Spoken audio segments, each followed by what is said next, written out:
অবশ্যই এটা তো স্যাররাই বলেছে হল কমিটি থাকবে এবং কার্যকলাপ চলবে, এটা স্যাররা আমাদের জানিয়েছে।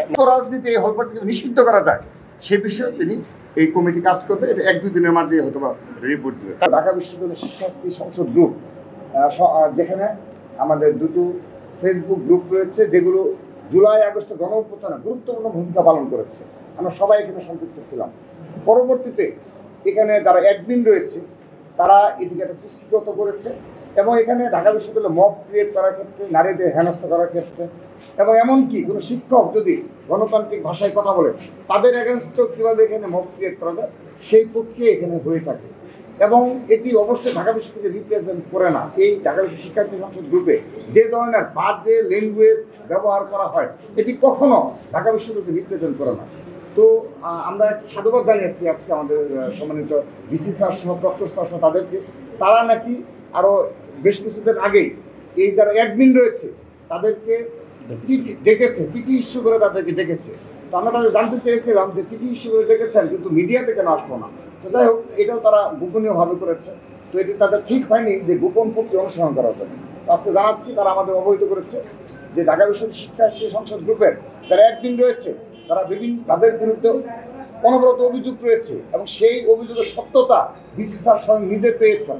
তিনি গোয়েন্দা সংস্থার কাছ থেকে স্ক্রিনশট নিয়েছেন, তিনি আমাদের জানিয়েছেন তার তো এত সময় নেই যে সারাদিন, যদিও তিনি এই গ্রুপে আসছেন কিন্তু তো তিনি বলেছেন যে আমার তো এত সময় নেই বাবা, আমরা স্ক্রিনশট নিয়েছি, আমার গোয়েন্দা সংস্থা কিছু দিয়েছে, আমি দেখেছি যে এগুলো অকথ্য, এগুলো কখন ঢাকা বিশ্ববিদ্যালয়ের সাথে যায় না, তার পারিবারিক স্ট্যাটাসের সাথে যায় না, সে কারণে তিনি ডেকে নিয়ে এসে এই বিষয় করেছেন। তা আমরা বলেছি যে এই যে 1 বছর এই ধরনের গ্রাউন্ড তৈরি করা হলো রাষ্ট্র নির্বাচনের আগে, এই 1 বছর পরিকল্পনা মাফিক যাদের একটা সেন্টার রয়েছে এই সব কিছু তারা মব ক্রিয়েট করে যারা এই সোশ্যাল মিডিয়ায় গ্রুপগুলো পরিচালনা করছে এবং যারা গুপ্ত রাজনীতি করছে সবাই মিলিতভাবে একটি সেন্টার রয়েছে যারা উদ্দেশ্য অপসংস্কৃতি জন্ম দিয়েছে।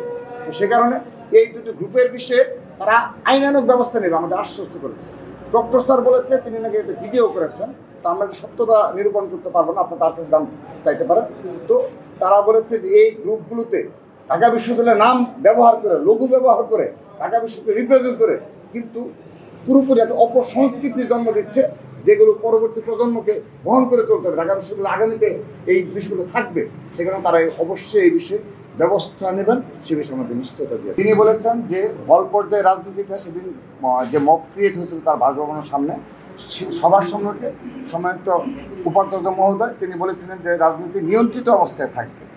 তো তিনি আজকে বলেছেন যে এই বিষয়ে তিনি একটি কমিটি প্রণয়ন করছেন, কিছুক্ষণের মধ্যে পাবলিশ হবে।